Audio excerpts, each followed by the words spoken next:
Hello and नमस्कार guys. मैंने जो इसके पहले इंटरव्यू के ऊपर वीडियो बनाया था उस पे आपने बहुत ही अच्छे तरीके से अपना प्यार और सपोर्ट दिखाया है। इसी तरीके से आप अपना सपोर्ट बना के रखिए। मैं और भी ज़्यादा आपको हेल्पफुल वीडियोस प्रोवाइड करते रहूँगा। ठीक है, तो आप सभी को मेरी तरफ से दिल से thank you for your love and support. अब देखिए, ये जो मैं वीडियोस बना रहा हूँ इसका मेरा एक ही मकसद है। जनरली क्या रहता है ना, स्टूडेंट्स के मन में इंटरव्यू के रिगार्डिंग एक डर या फिर एक तरह का स्टिग्मा बना रहता है।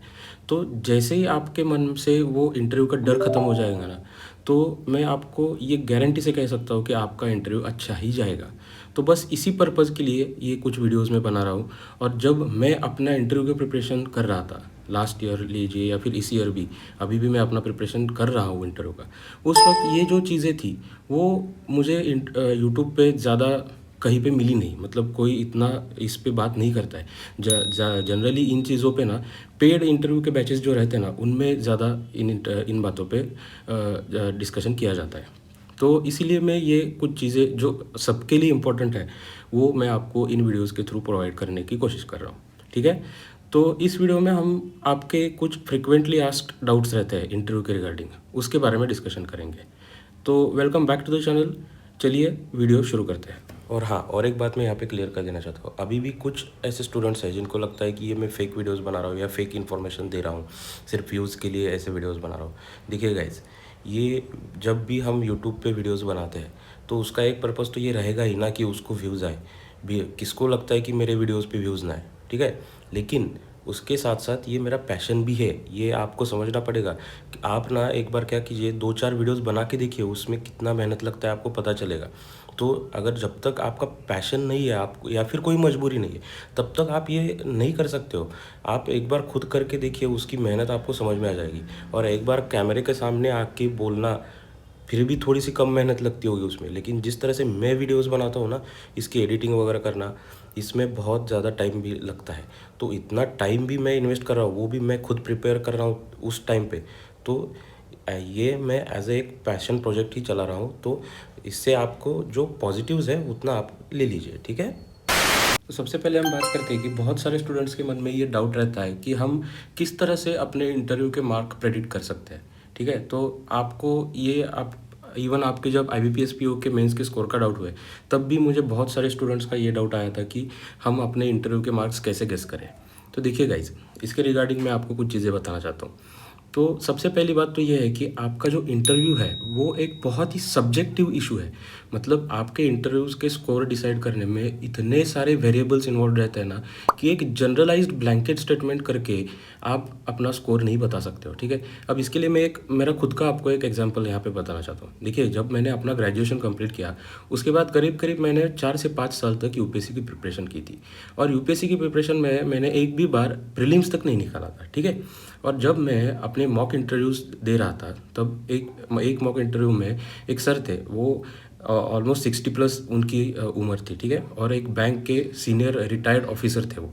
तो उन्होंने मुझे क्या बताया कि देखिए कि आपने 5 साल यूपीएससी का प्रिपरेशन किया, तो उसके मुझे कोई दिक्कत नहीं है। ये एक हर एक इंडिविजुअल का पर्सनल ओपिनियन रहता है। उन्होंने यहाँ तक भी मुझे कहा था कि इवन अगर उनको भी इस टाइम पे अगर कोई अपॉर्चुनिटी या फिर कोई चांस दे दे कि यूपीएससी आप एग्ज़ाम दे सकते हो, तो वो अभी भी देने के लिए तैयार थे।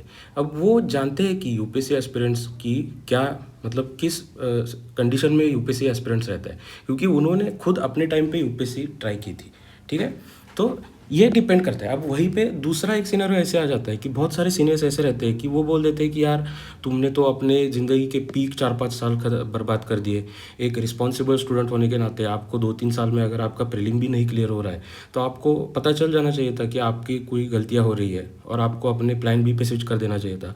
आपने खुद का टाइम तो वेस्ट कर ही दिया, लेकिन साथ साथ आपके पेरेंट्स पे भी फाइनेंशियल बर्डन डाल दिया। तो ये भी एक टाइप का आपका व्यू पॉइंट रह सकता है। तो ऐसे अलग अलग व्यू पॉइंट्स हर एक सब्जेक्ट पे रहेंगे। ठीक है, तो इसलिए हम एग्जैक्टली नहीं बता सकते कि आपका कितना स्कोर आ सकता है। अब बहुत बार इंटरव्यूअर्स क्या करते हैं, बहुत सारे इंटरव्यूअर्स ऐसे रहते हैं कि जो आपको इंटरव्यू में बहुत सपोर्टिव लगेंगे, लेकिन आपको वो स्कोर कम देते हैं। और बहुत सारे इंटरव्यूअर्स ऐसे भी रहते हैं जो आपको बहुत क्रिटिसाइज करेंगे इंटरव्यू में, लेकिन आपको स्कोर्स अच्छे देते हैं। ठीक है, तो यहीं पे मैंने आपको 3-4 सिनेरियोज बता दिए। ऐसे हर एक इंटरव्यू का अलग अलग पॉइंट ऑफ व्यू रहता है, अलग अलग मेंटेलिटी रहती है, इसलिए एक जनरलाइज्ड हम एक स्कोर नहीं बता सकते। हाँ, इंटरव्यू के रिगार्डिंग एक बात सच है, आपको ना मिनिमम 60 मार्क्स तो फिक्स्ड रहता है, ठीक है। आपका इंटरव्यू जब चालू रहता है तो आपके खाते में 60 मार्क्स रहते हैं, उसके बाद आपका परफॉर्मेंस देख के उसमें प्लस या माइनस होते रहता है। इतना मुझे पता चला है, ठीक है, जितना मैंने अपना रिसर्च किया है उससे मुझे ये पता चला है। अगर आपने अच्छा परफॉर्म किया तो आपका प्लस ही होगा, और जनरली प्लस ही होता है जब तक आप कोई बहुत बड़ा ब्लंडर ना करें, या फिर इंटरव्यू से झगड़ा करते ना बैठे, या फिर बहुत ही एरोगेंटली बात ना करें, तब तक आपके प्लस ही मार्क्स होते हैं। तो एक इन जनरल आप पकड़ के चल सकते हो कि 60 to 70 के रेंज में आपके इंटरव्यू के मार्क्स रहेंगे ही रहेंगे, ठीक है, अगर आपने कुछ बहुत बड़ा मेजर ब्लंडर नहीं किया तो, ठीक है। तो ये आपका पहला डाउट हो गया। इसके बाद एक बहुत मेजर डाउट बहुत सारे स्टूडेंट्स का रहता है, वो है कि क्या आपको मॉक इंटरव्यूज़ देनी चाहिए।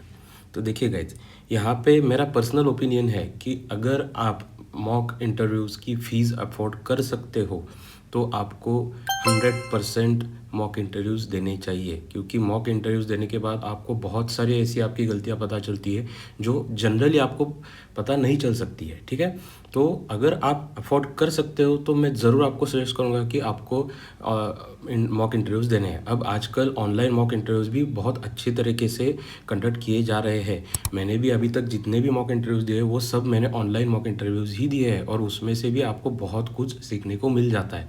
उसके लिए बस आपके पास एक फ़ोन होना चाहिए और उसमें एक इंटरनेट कनेक्शन होना चाहिए। इतने में आप जहाँ पे भी हो वहाँ पे बैठकर आप मॉक इंटरव्यूज़ दे सकते हो, ठीक है। तो अगर आप अफोर्ड कर सकते हो तो आपको बिल्कुल मॉक इंटरव्यूज़ देने हैं। अब यहाँ पे कुछ स्टूडेंट्स ऐसे भी होंगे कि जो अफोर्ड ही नहीं कर पाते, तो उनके लिए क्या, तो उनके लिए भी मैं आगे बताऊँगा, ठीक है। तो ये आपका दूसरा डाउट हो गया। अब बहुत सारे स्टूडेंट्स को अभी भी ये डाउट है कि आपके लोकल बैंक ऑफिसर्स के जो इंटरव्यूज़ कंडक्ट किए जाएंगे उसमें आपके इंटरव्यू किस लैंग्वेज में कंडक्ट किए जाएंगे, ठीक है। तो यहाँ पे मैं अभी भी आपको बताना चाहता हूँ कि आपके जो एलबीओ के इंटरव्यूज़ है वो मोस्टली यानी कि 80 to 90% इंटरव्यूज़ आपके रीजनल लैंग्वेज में कंडक्ट किए जाने के चांसेस है, और वही होता है। इंडियन बैंक में भी वही हुआ। इंडियन बैंक में तो मुझे सिर्फ एक क्वेश्चन व्हाट इज़ बैंक, इतना ही मैंने इंग्लिश में आंसर दिया था, बाकी पूरा इंटरव्यू मेरा मराठी में हुआ था, ठीक है। तो वो भी मतलब कंप्लीट इंग्लिश नहीं था, वो आप कह सकते हो कि इंग्लिश और मराठी का मिक्सचर था। तो इस तरह से आपका लोकल बैंक ऑफिसर्स के इंटरव्यूज़ कंडक्ट किए जाएंगे। रीजनल लैंग्वेज बहुत इंपॉर्टेंट है एलबीओ में स्पेसिफिकली, ओके। तो यही कुछ जो बातें थी मुझे आपको इंटरव्यू के रिगार्डिंग बतानी थी।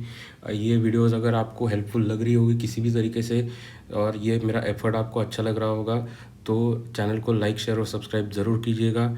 और इसके अलावा और भी कुछ आपके डाउट्स होंगे इंटरव्यू के रिगार्डिंग, तो आप अपने डाउट्स बिंदास्त होकर कमेंट सेक्शन में लिख सकते हो, मैं उनका रिप्लाई ज़रूर करूँगा, ठीक है। तो आज के वीडियो में बस इतना ही था। थैंक यू, मिलते हैं नेक्स्ट वीडियो में।